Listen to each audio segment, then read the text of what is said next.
Will the class please now come to order?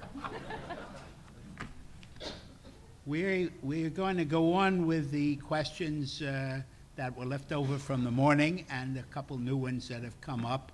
And hopefully we'll have questions for the two ladies of our afternoon's discussion. The first question I have here was just submitted, and it is perhaps an odious question. What causes bowel movements to smell so bad and all the gas? I can answer that myself. There you go. It's a function of the content of the intestine. There's certain food substances don't get adequately digested. Bacterial action occurs, and the results come from that action because part of the bacterial action results in fermentation, if there's stagnation, and so on. So it depends upon what your digestion is doing. If you've been taking lots of Sando Statin, you may have steatorrhea. That is to say, you don't digest fats as well because the pancreatic enzymes necessary to digest fats are inhibited as a side action of the sandostatin. As a result, there's increased fat in your bowel content, and bacteria like that, but it produces lots of bloating and gas and alters the smell. Jean, do you have anything to add to that?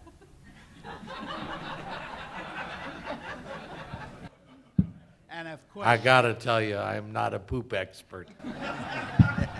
the other thing is what you eat. Obviously, You are what you eat. In the custom of eating or of drinking soda pop, you're going to get that fizz water is going to release more gas. So you must avoid that sort of thing. You also have to avoid all the foods that are gas forming. Cabbage, cauliflower, Brussels sprouts, broccoli, this whole group, onions, garlic, they all make gas. So you avoid those things. Next question. What is meant by chemo resistance? And what is meant by chemosensitivity? What are the differences between those two? Heads, tails, same coin. I put a cancer cell in a media and I expose it to chemotherapy. One of two things happens. It survives and smiles graciously at me, or it dies and just is a piece of junk. Okay. So if I have a million cells and I treat that million cancer cells with a drug, and 900,000 out of a million survive, 10% died and 90% lived. I can express that as what percent of the tumor was resistant to the therapy or what percent of the tumor was sensitive to the therapy. Now, the numbers are the same. 90% lived, 10% died, or 90% died and 10% lived. However it came out for you. The key is knowing what does that value mean. If you are thought to be resistant on the assay to a chemotherapy, there's a 95% chance that if you're given that drug, it won't help you. If you are felt to be, quote, sensitive in the assays to a drug, you have about a 65% chance of responding to that drug. Now, lots of people, pardon me, I don't mean to step on the medical oncologist's toes, they will argue that 65% is not a very good number. They won't argue that 95% is not a good number, but they will argue that 65% is not a very good number. That means 35% of people that you think the drug's gonna work in don't work in it anyhow. But there's a medical oncologist named Dan Van Hoff, who was one of the guys who started this along with Sid Salmon and Ann Hamburger. Anyhow, they pointed out, he went back and he reviewed different kinds of tests in medicine, one of which is breast cancer, the hormonal sensitivity called estrogen or progesterone receptor analysis in breast cancer. And that gives you about a 65% accuracy in prediction of whether you'll respond. And then Dan also pointed out that if you get an abscess on your arm, the bacteria cultured against an antibiotic, and they say you're sensitive to an antibiotic, about 65 to 70% of people will respond to that antibiotic. So it's not perfect. We clearly need a better way to predict whether or not a chemotherapy will work in an individual, rather than just putting them on something and say, when we treat the herd, 65% of people in the herd responded. It would be much better if we could say, you're going to respond or you're not going to respond. And we're doing that now with breast cancer. We have estrogen receptor, we have progesterone receptor, we have HER2 new, and lots of these new things that are coming down the road that are going to be molecular insights into whether or not your tumor will respond or not respond to a given drug. Yeah, please. All right. With all due respect, the analogy to estrogen receptors and even antibiotic sensitivity is not 100% correct. It's a little simplistic in what Gene was saying, in that current assays for estrogen receptors as well as antibiotic sensitivities really give us a much more of a quantitative number. We will get numbers if you've had any friends or relatives that have had breast cancer and you've seen their reports. The estrogen receptors will say estrogen receptors positive 90%, 95%, 80%, 60%, 40%. So, we'll see a case of a breast cancer and it may say estrogen receptors positive 50%. And we'll say, okay, yeah, we could treat with estrogens, and the patient may not respond to it with estrogen blockers. But in a patient that has ER positive at 90% and PR positive at 90% and HER positive at 4+ and FISH positive, these are patients that really a much higher percentage of responders. So he's right, but it was a little bit a little simplistic. Now, as far as this, It's called yeah, no, yes, theatrics. It's great. I know you did that. As far as the chemosensitivity and chemo resistance assays, as Dr. Waltering pointed out, is readily available. It's FDA approved. Insurance companies will pay for it. And it's a great test when you're testing for a drug and it comes out resistant to that drug. The chemosensitivity, agreed, it's an okay test. It's not a great test.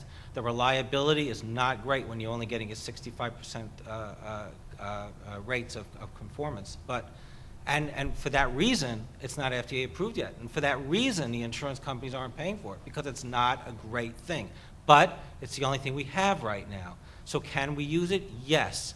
Should we put all our marbles into it? No. I think you would agree with that. Yeah, I dead on. Thank you. The next question is one for our cardiologist, Dr. Zaks. He'll read the question and answer it, I hope. Where do you find a list of cardiologists familiar with the carcinoid syndrome and how it affects the heart? Where does the patient start? And it happens to be concerning a patient with a high serotonin level. And can I have a copy of that list? Yeah, let me answer that. I met the first one today. Right, it's, Yeah, I mean, I want that list, if you guys ever find it. okay. The best advice I have is to first locate a carcinoid expert, just a carcinoid expert, and then ask that expert who he or she would recommend in terms of a cardiologist. That's the person who is most likely to know if there is someone available near them who is knowledgeable. And then there are some patient-specific questions which I would welcome right after this panel discussion. Yeah, I gotta say, finding a cardiologist who is interested in valvular disease and finding a cardiothoracic surgeon who is willing to listen to the patient who has carcinoid that they need pre-op with octreotide and all the things you guys know we want done is very tough.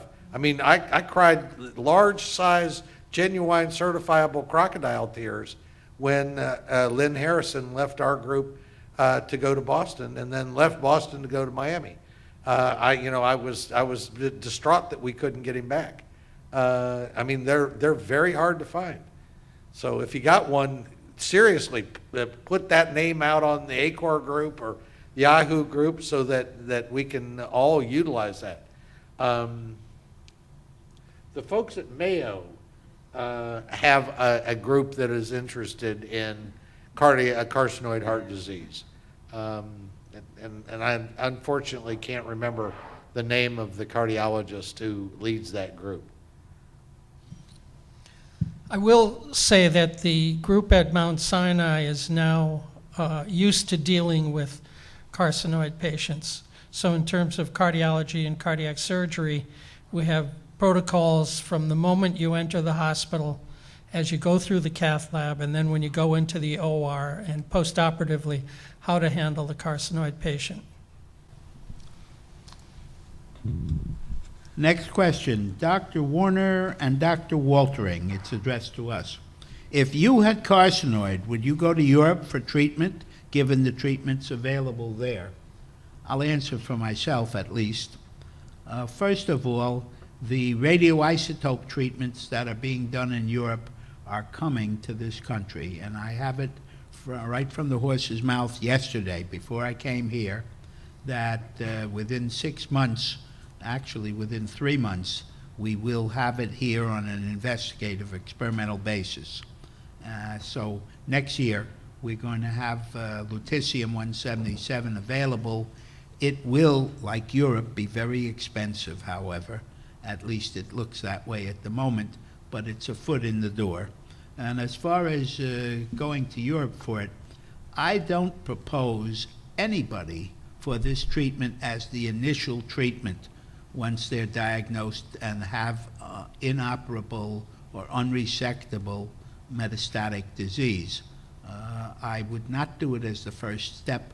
I would do the more proven modalities first, and only when 1 or 2 of these other types of therapy fails, then I would propose doing it. And I send patients there by the large numbers at present time. Gene, what are your thoughts? Almost identical to Richard. I talked to the horse. Unfortunately, I didn't get to talk to the horse's mouth. I got the other end. But that's okay. Guys, I've known Abe Del Pasan for a long, long time. I like Abe a lot. Abe is the eternal optimist. If lutetium's here in 3 months, I owe everybody in this room a Coke. But it's not going to be here in 3 months. Abe has told me it was here in 3 months, 3 months ago, 6 months ago, 9 months ago, 12 months ago, 2 years ago, it was going to be here in 3 months. There are lots of problems. The FDA has basically put the kibosh on 177 lutetium, to the best of my knowledge. So I totally agree with Richard on where along the stack of the poker chips do we want to put PRRT? Do we want to put it right up front? No, I think that's the wrong place. Is it behind MIBG? We answered that this morning. I don't think MIBG is as well thought out and as well practiced as PRRT. I think that people who have failed conventional therapy with somatostatin analogs, optimized high-dose somatostatin analogs that you check for blood levels, who've had yttrium-90 microspheres to the liver, had chemoembolization, maybe even had a run at Xeloda Timidar if they have well-differentiated tumors.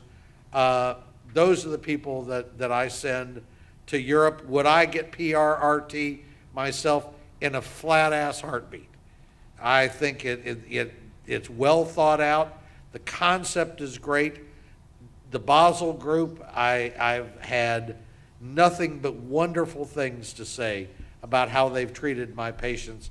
And between Tom Motoricio and myself, I think we've sent 500 people over there. I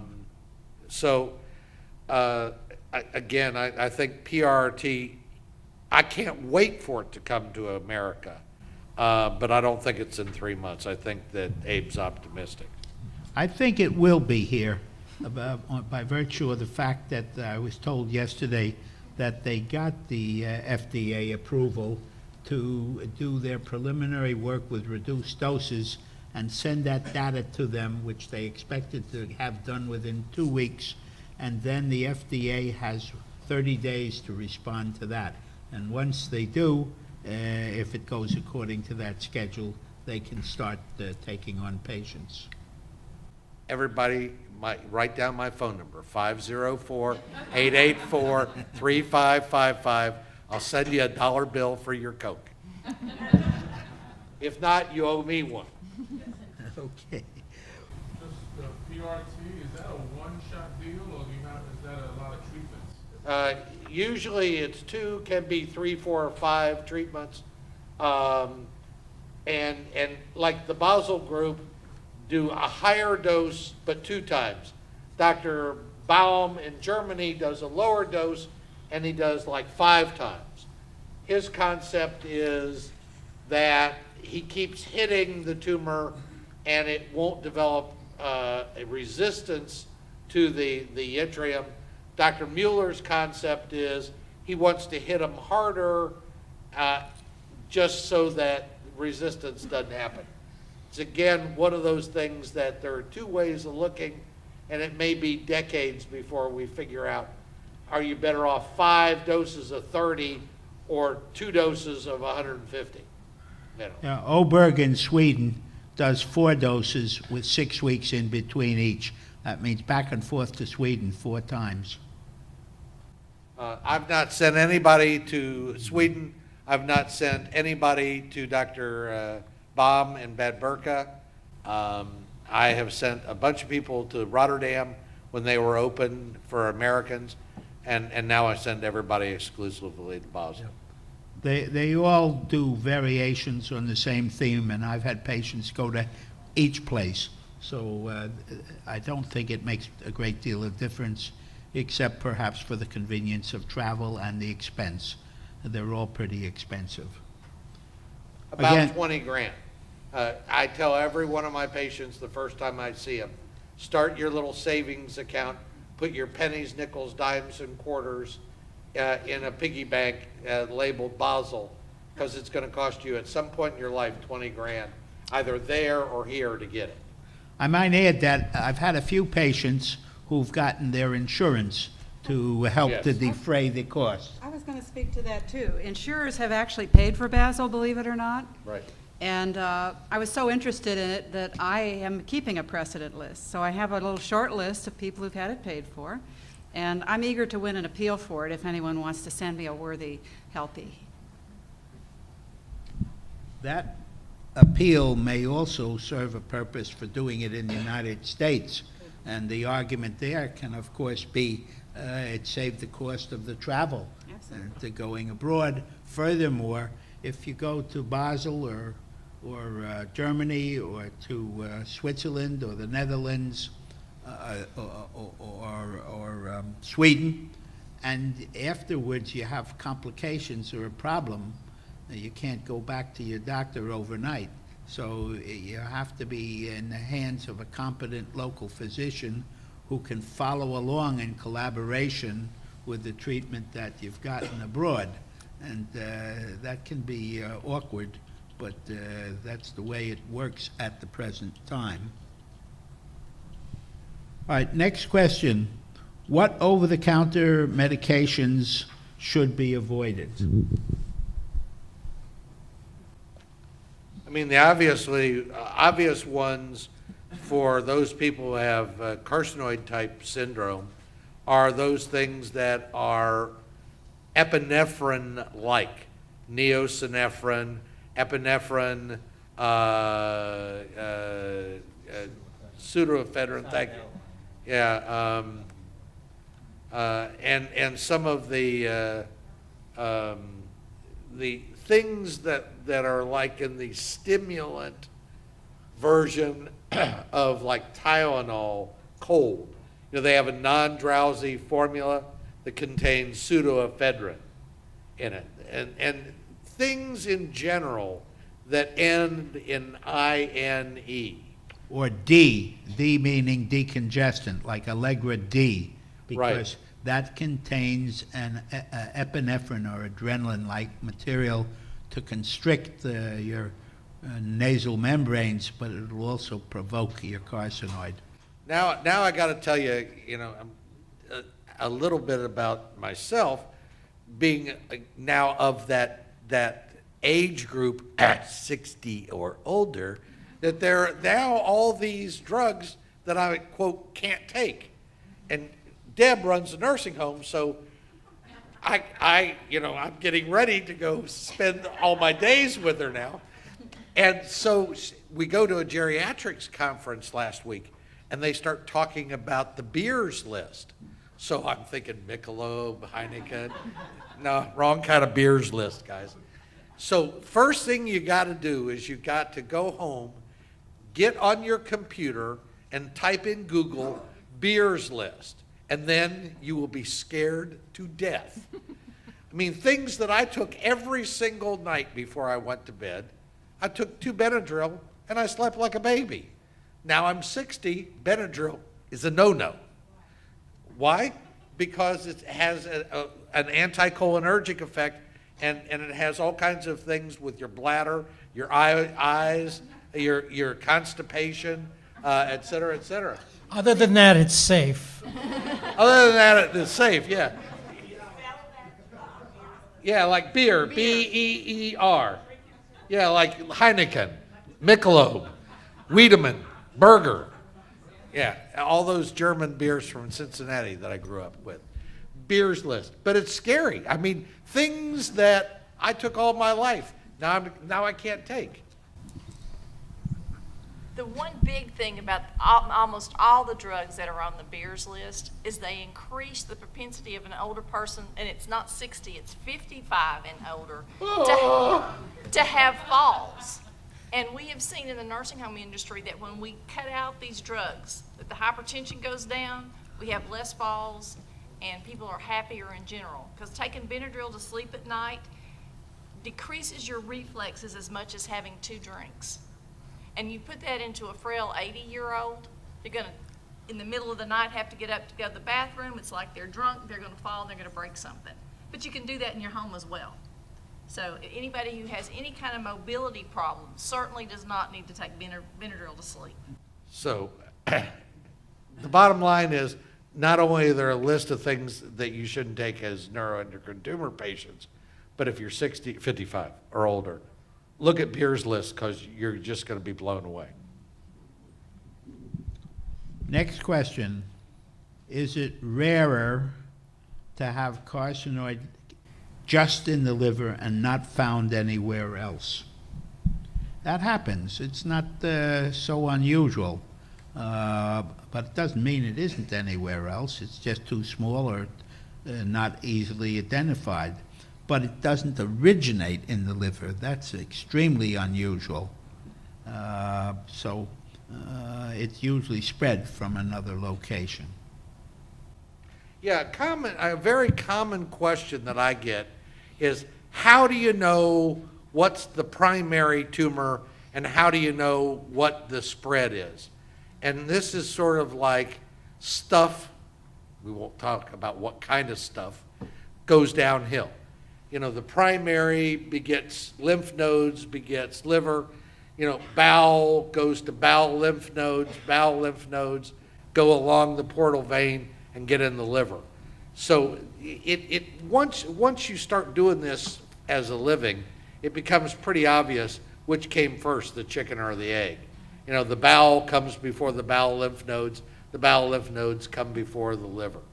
But like Richard said, occasionally you see liver mets only, and when they biopsy them, they come back neuroendocrine tumor, and then we're searching high and low for the primary tumor and don't find it for years sometimes. There are some ways that help us. For example, there's some special stains that can be done on the biopsy of the tumor in the liver, one called CDX2, and when it's positive, it usually indicates that it's of small intestinal origin, so-called midgut carcinoid. There's another stain called TTF1, thyroid transferring factor 1, or transformation factor 1, which it doesn't have much to do with the thyroid, but it usually means it's from the lung or the thymus, but not necessarily so. So these are suggestions of where it might be arising. It is kind of important to find out where the primary tumor is because, as you heard me mention earlier today, that helps to dictate what kind of chemotherapy might be effective. It also has some implication on predicting what the course of the tumor will be. In addition to that, it helps guide you to find the primary because if the primary is left in, it may in itself cause trouble as time goes by. In the intestine, it may ulcerate, it may bleed, it may grow and obstruct, and so it's better to know and to get rid of it if it's at all possible. Do you agree with that, Gene? Yeah, I 100%. All right, here's We another had a one. question back there, hold on. What happens if you can't find it with all those formulas? Keep looking. I bet I have a dozen patients in my practice who have clear-cut carcinoid syndrome. They have flushing, and they'll sit in your office, and they'll be sitting there, and they'll be snow white, and 2 seconds later, they'll be, lobster man. And they'll turn bright red, and they'll have 20 bowel movements a day, and you try, you work them up for IBS, et cetera, and they have abnormal markers, but you can't find their tumor. Those are the ones I kiddingly tell, it's not going to kill you if it's so small you can't find it. So those are people that like I say, I probably have a dozen of those I followed for 10 or more years. Yeah. We do our best to find them, and if we can't, then we treat them as best we can with the knowledge that we do have. And you keep looking. And we keep surveillance going on as time goes by. The next question, post-surgery with elevated blood serotonin levels but negative octreoscan, what kind of follow-up should be done? In other words, this question is asking what should the surveillance be following surgery if serotonin is elevated but the octreoscan is negative? Well, the question would be, what was it before? Was it positive or was it negative? We And have other ways of following. Yeah, what do the CAT scans show? If you have 1.5 pounds of tumor, you get surveilled differently than if you have no visible tumor, but just a biochemical marker of serotonin that's up. Yeah, all these other modalities can be utilized, so we need more information about the case before we know how we should best follow. The other thing is we have these other markers too, which you heard mentioned earlier today by Dr. Waltering. In general, the take-it-home message that's simple. Blood tests every 3 months, urine tests every 6 months, scans every 6 months for a while after surgery, and then I go to once a year, but I'll do the octreoscan in January and the CAT scan in July, so I'm doing some kind of scan every 6 months. But the doublet of octreoscan and CT scan, you're only getting one of each year. What are some of the side effects of Sandostatin LAR? Question mark, dry skin or dry hair? I don't think either of those are commonly observed. Not commonly, but when you see people with hypothyroidism, and LAR can knock out your thyroid stimulating hormone and can give you hypothyroidism. Those people can get real fine hair or loss of hair and dry skin and all the symptoms of fatigue, edema in their legs, yada, yada, yada, of hypothyroidism. You can also have itching, too. Itching. But these are not the commonest side effects. More common side effects are what we referred to before: flatulence, gassy, abdominal bloating or discomfort, maybe some increase in diarrhea, although it's a different kind. It's steatorrhea, fatty stools with the so-called floaters, where the bowel movements float on the water. That's different than ordinary carcinoid syndrome diarrhea, and usually responsive to taking pancreatic extract supplements with each meal. Then it goes away most of the time. Also, the development of gallstones is one of the more common side effects of long-term Sandostatin LAR. As many as 50% of people on long-term treatment after 2 years will have gallstones. That doesn't mean they'll have symptoms. Symptoms only occur in a small percentage, maybe 5%. But this is a reason why a patient who is either on Sandostatin or a candidate for it, who is undergoing abdominal surgery for any reason, should have their gallbladder removed prophylactically if it can be done at the time of that surgery. Richard, you want to comment on hyperglycemia as well? Yes, the other mention is about blood sugar. There is a tendency for blood sugar to go up in long-term use with Sandostatin, even relatively short-term use. And if patients are diabetic, control of the diabetes may become worse and therefore require adjustment in medication. If the patient is not a diabetic, they may become a mild diabetic, but this will regress after the drug is reduced if circumstances permit that. The one thing to know is type 1 diabetics, juvenile diabetics, may get better on Sandostatin because it knocks out growth hormone and glucagon, and there is no insulin to knock out. But type 2s may get worse. So there's a paradox, and so if you've had diabetes since you've been a child, your diabetes may actually get better when you go on Sandostatin. But if you have it as an adult, most likely it's going to worsen. Here's one that says, at Mayo Clinic we were told that chemotherapy and radiation therapy could not be of help. Carcinoid tumor in the liver, for carcinoid tumor in the liver. Sandostatin was suggested. Question is this correct? Well, I'll have to disagree. You can't make a blanket statement. Some chemotherapy will help sometimes. Radiation therapy, if it's external beam treatment, that will not help. But if it's internal radiation, such as the radioyttrium-bearing microspheres that we inject by means of a hepatic artery catheter that you heard about this morning, then that can be of definite help. In fact, it helps the majority of patients that are treated in that way. So that the qualified answer is yes, either or both those modalities can help. Question, what causes scar tissue in the mesentery area?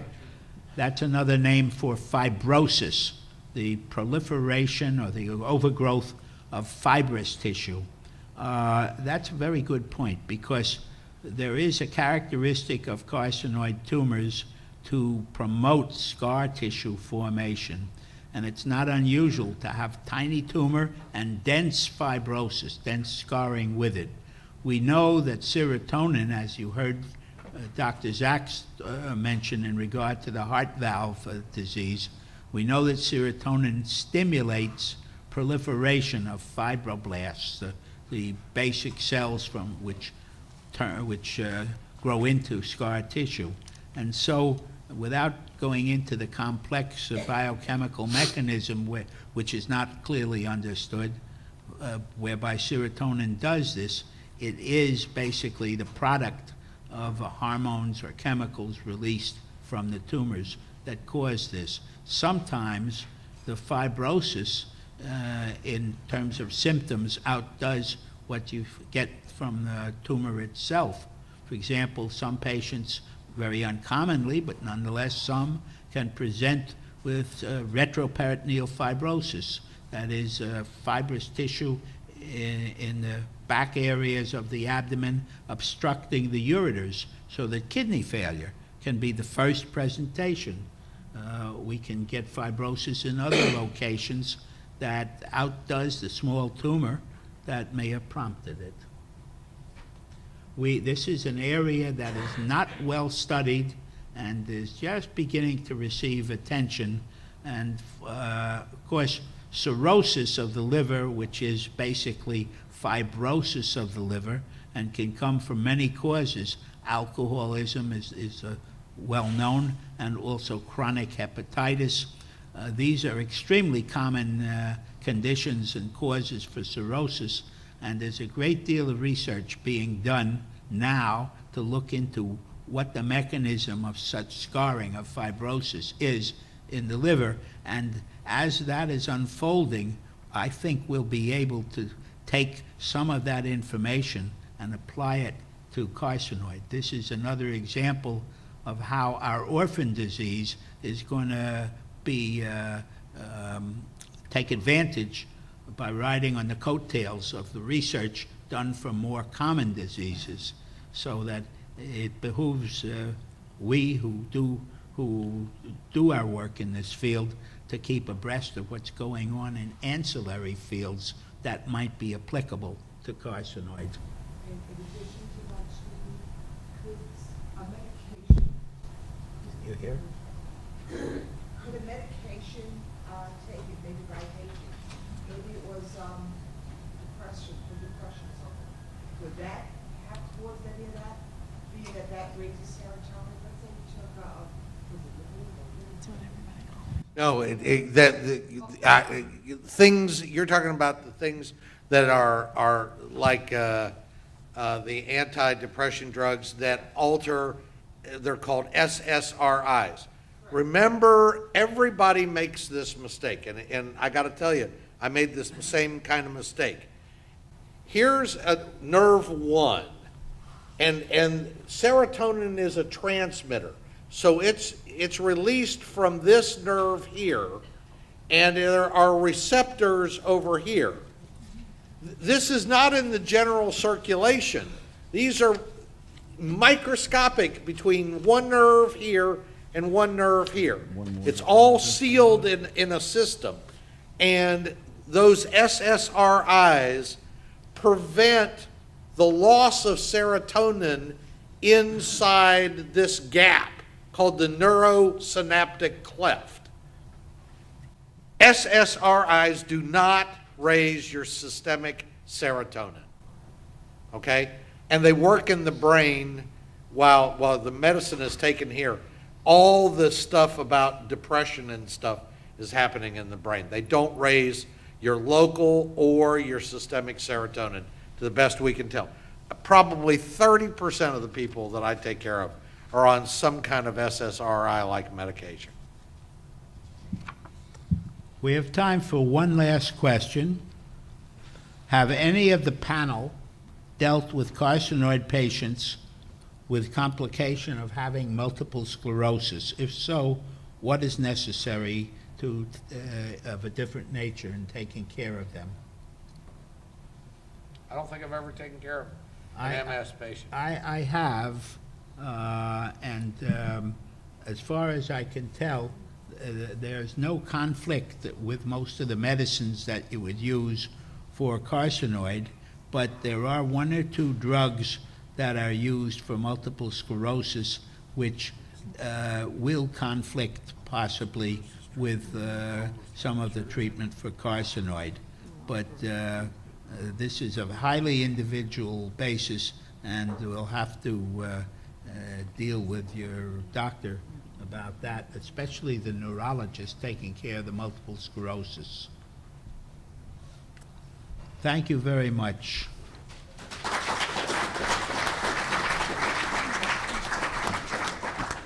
Dr. Gerstein, do you have a couple of words in wrapping I this just, up? yeah, I just wanted to say thank you all for coming to the meeting. I think we've heard some really fascinating reports from our experts on the panel.